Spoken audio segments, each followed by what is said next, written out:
Chapter 23, Invasion. The isolated stretch of access road was empty when Carla at last drove out to the main highway after leaving the installation.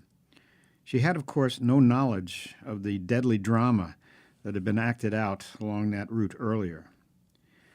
Nor did she know that she had reached its juncture with the main road just minutes before the backup FBI team assigned to her escort arrived.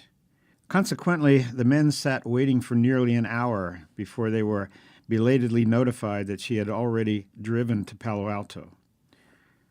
20 minutes later, she was racing up the steps of the hotel. A quick survey of the lobby revealed one of the two FBI agents from the previous night. He was sitting in an easy chair and glanced at her over the newspaper he was reading, then went back to it without a flicker of recognition. Just seeing him, together with the fact that she hadn't been followed this time, made her feel immeasurably better. Uncle Sam's men really were on the job. Carla resisted a second glance. There must be a convention, she thought as she took in the crowd. People everywhere. About a dozen of them squeezed into the elevator with her. Ordinary people, it seemed, except for the two men on the far side that she noticed just as the door shut. There was something strangely familiar about one of them. Was he the shorter of the two FBI agents she encountered in the elevator the previous night? He'd had a beard. She stole another look. Pavlov? No, it can't be. He turned to look at her, and their eyes met, just as her lips framed his name in disbelief. She turned her head quickly away, but she was drawn irresistibly back to that face again for another furtive glance. It was important to be absolutely certain. He was not looking at her, so she was able to study him for a moment. The new beard, perhaps to cover up some nasty scars, had almost fooled her, but there was now no doubt about it. The man was unquestionably Dr. Alexander Pavlov from Paris, who, as Victor had explained to her, was in fact Colonel Alexei Chernov, a Russian army officer in charge of a special contingent of psychic combat troops. Nor could there be any doubt as to his intention. Instead of experiencing the waves of panic she'd always imagined would possess her if she ever actually faced such a situation, Carla felt strangely detached from herself and everyone around her. Was this real? The elevator began to spin. Would she faint? She longed for the oblivion of unconsciousness, but fought it off in terror. She leaned against the wall and clenched her fists, trying desperately to hang on and think, what can I do? No way am I going to get off on my floor, and getting off with someone else is no better. If I ride it to the top, I'll finally be on it alone with the two of them. Should I scream right now? They might kill everyone. There was only one thing to do. Clutching her left side, she fell against the man next to her and in a weak voice, but loud enough for everyone to hear, pleaded with him. I must be having a heart attack. Please get me back down to the lobby. I need an ambulance. Gasping loudly for breath, she clutched her chest with one hand and with the other grabbed at him frantically for support as she slid helplessly to the floor. People craned their neck to see. She had turned ashen with panic, and thus gave involuntary authenticity to the scenario she was playing out so desperately. Stand back! The man just behind her had taken charge, easing Carla to the floor and pushing passengers back to make room for her. Give her some air. How can we get this thing turned around? You can't, said a woman. Where's everybody getting off? There are only 4 floors punched, said someone else. Don't anyone get off, wailed Carla. Please stay with me. Help me. Okay, lady, keep calm. Everyone stay aboard, the reassuring and authoritative voice barked. Push the closed door button as soon as it opens. Anyone know CPR? Asked a concerned male voice. I do, responded a female, but she doesn't need it yet. We'll need all of the men to help carry her when we get back to the lobby. Amazingly, no one got off. The door was closed promptly each time it opened, and in no time they were back to the ground level. Through a forest of shins and ankles, Carla had warily observed the feet and legs of Chernov and his companion. They had shuffled around on the far side of the elevator, but had made no move toward her. Now, as others bent over to carry her, she saw the two Russians scurry out into the lobby. "FBI!" screamed Carla, pushing away those who were bending over to lift her and getting warily to her feet. "Help! FBI!" she yelled even louder. The special agent who had been sitting in the lobby when she entered came running around the corner, and another rushed up from the opposite direction. Carla's fellow passengers fell back in surprise and stood nearby staring at her in shock. "Two Russians, one with a beard," Carla managed to tell them. "They headed for the front door, that way." Now she became aware that she was trembling from head to toe. The two agents ran off at great speed, and Carla, still trembling, followed them cautiously at a safe distance across the lobby and out the front door. There she stood and looked anxiously in all directions, but saw nothing. In a few minutes they came back separately and empty-handed. A crowd of the curious had gathered in front of the hotel. "We can't talk here," said the agent, who seemed to be in charge. He showed her his badge and introduced himself and his companion. "I'm Carl Richardson. This is George Lawton. Let's get out of here." They led her to an unmarked car parked by the curb and put her in the back seat. Richardson climbed in there with her. "Now tell us what happened," he demanded. As she told her story, Lawton drove slowly around the area, then parked a block down the street so they could keep the hotel in view. "That was quick thinking, Miss Bertelli," Richardson said when she'd finished. "It probably saved your life. We have a thick file on Chernov. He's the most vicious and dangerous man the FSB has. But we need as complete a description as you can give us of his present appearance and of the other man as well."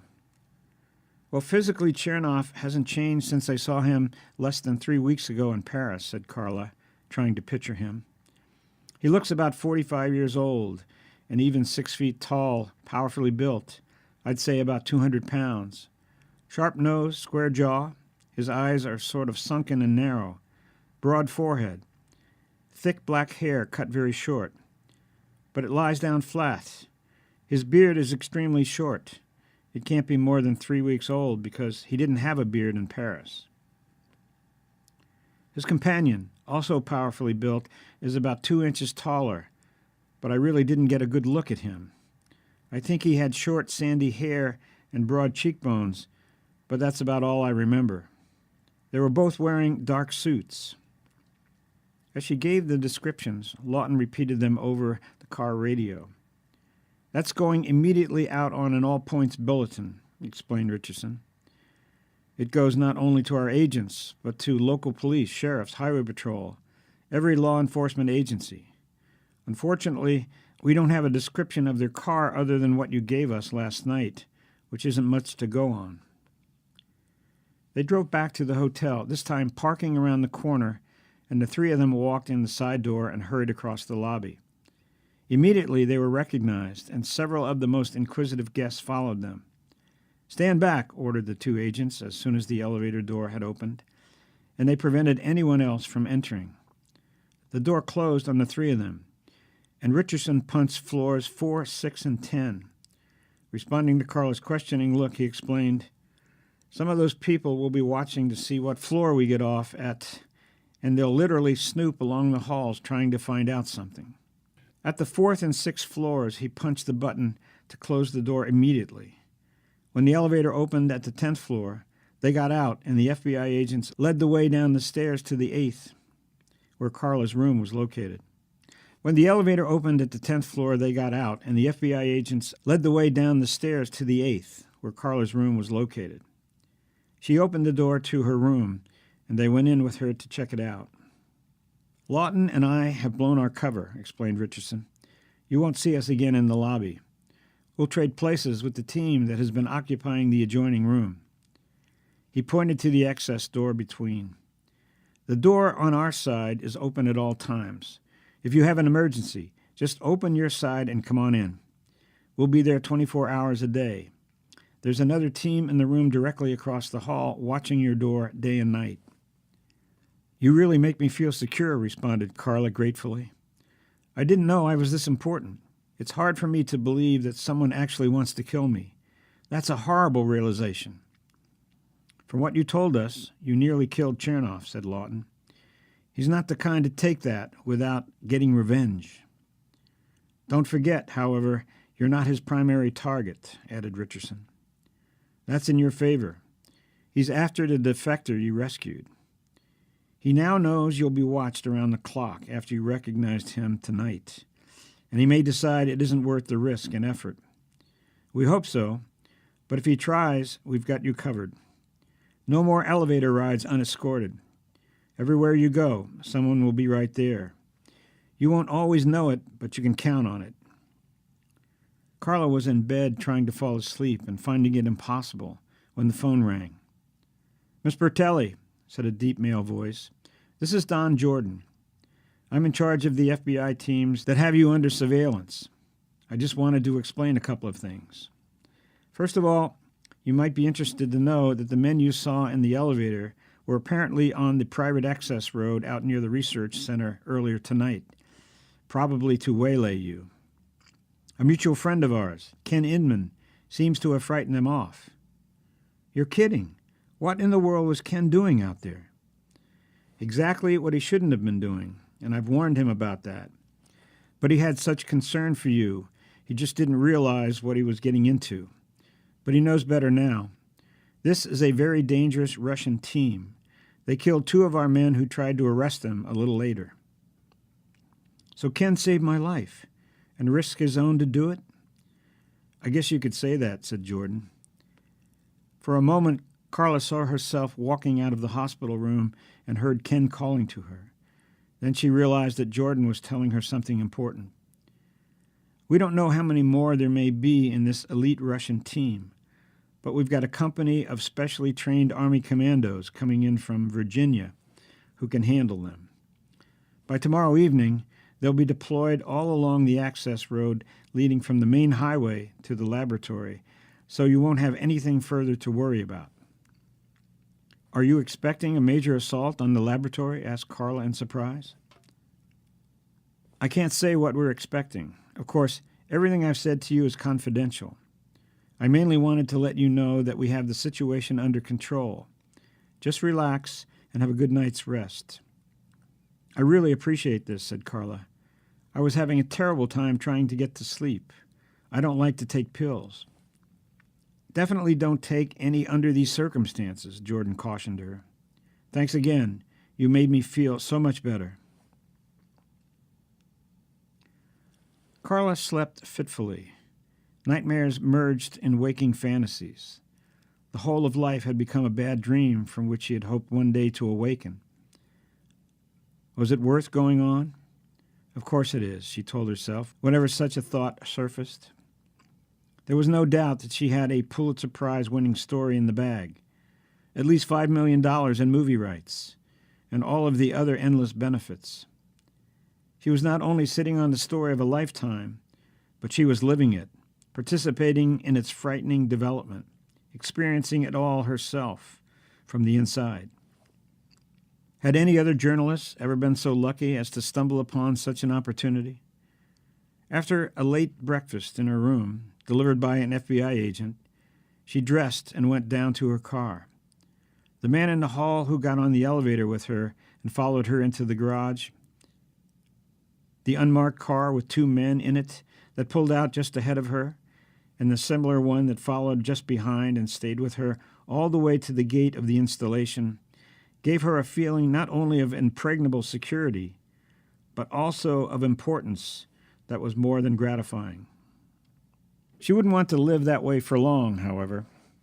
At least it was quite apparent that Chernov was not going to be able to complete his designs upon her, and certainly Victor was beyond his reach in Leighton's impregnable fortress. "I hear you've had some adventures," exclaimed Leighton the moment she walked into his office just before noon.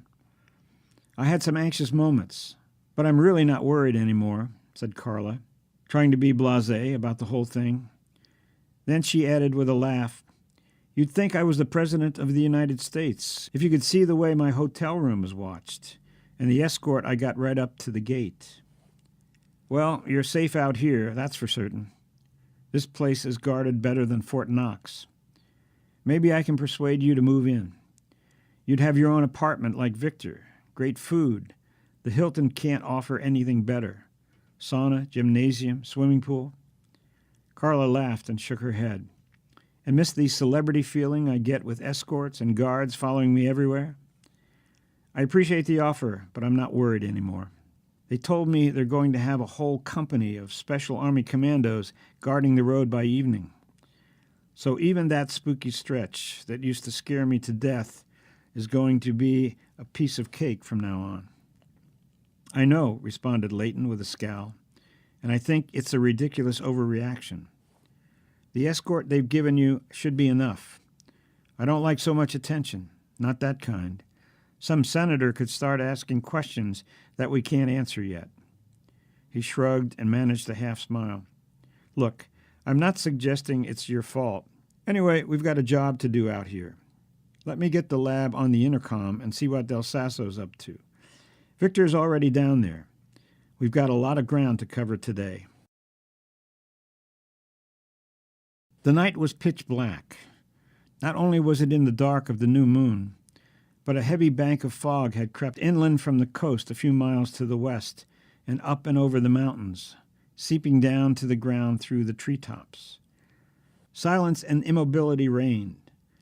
The two guards on duty at the gate were facing the usual evening boredom. It was now about 8:30 p.m., and there had been no activity since the lab assistants and secretaries had left in the normal day's end exodus shortly after 5 o'clock. This was not a job that lent itself to cards and television in off moments. Even though the daily routine was mostly watching and waiting for something that so far had never happened, vigilance was demanded at all times. The guards took turns peering from their fortified station through a small, thick pane of bulletproof glass at the fog swirling along the floodlighted road in front of the steel gate they were manning. The report that Russian agents were known to be in the vicinity stalking Miss Bertelli and were likely to attempt a penetration of the installation to kill Dr. Koryev had put nerves on edge. I can't believe they think they can attack this fortress, mused the younger of the two guards for the fourth or fifth time that evening, more to himself than to his companion, who was tired of hearing it. Yeah, I've heard that opinion. Myself, I don't take anything for granted. The man turned away with a loud yawn from another look at the fog-enshrouded road leading to the gate. If you had the job of getting inside here and killing someone, how would you go about it? Not a frontal assault. I wouldn't even try. I'd wait till the guy came out, which he'd have to do eventually. I'd lie low and get him when he was on vacation somewhere and not expecting it. Suppose there was some reason why you couldn't wait that long. You'd have to wait. It's impossible to crack this place. You know that. You can't go through the wall, and even if you could get over or under it, the electronics would trigger an immediate alarm. You'd have to come through here over our dead bodies, and I don't know how anyone could get at us. He took his turn peering into the night. Helicopter, maybe, persisted the younger one. Don't be silly. You've been watching too much TV. Well, how about parachutes? Some of these guys can land on a dime. In the middle of these tall trees and at night? Now you're getting crazy. Tap, tap, tap. At the sound coming from behind him, the two men whirled around, automatic weapons poised. They could see a familiar face peering into the small window in the heavy steel door that gave them access to the inside of the compound. A retreat route they could take if it were ever needed. Well, look who's here, said the younger to his companion.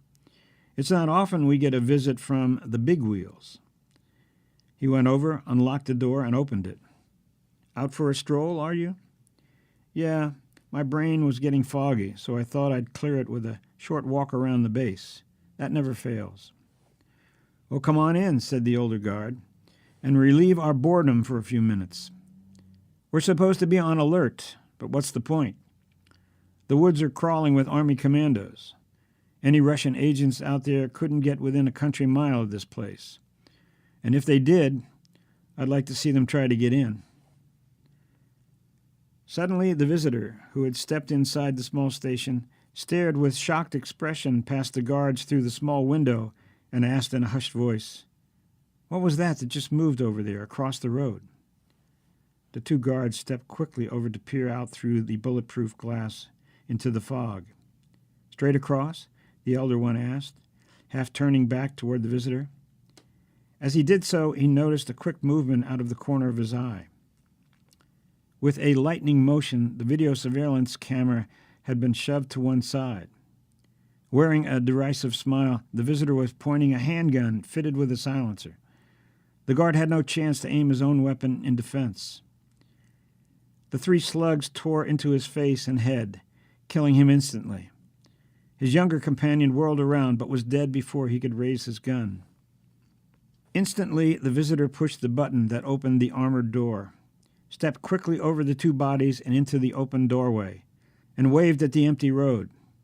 4 men in dark sweatsuits raced swiftly out of the thick woods. Chernov was the first to enter the guard station. "Harasho," he grunted, taking the gun that had just killed the 2 guards. It would leave the base with him when he and his men had accomplished their mission. When all 4 were inside, the big wheel closed the automatic door again, pointing out the control button to the others, and said in fluent Russian, "Give me 2 minutes to get back inside. Then you angle left to the side entrance. Get immediately away from the wall and stay away from it. That's where the electronic surveillance devices are. Otherwise, you only have to contend with dogs and guards." Stepping quickly out the inner door, the big wheel was gone.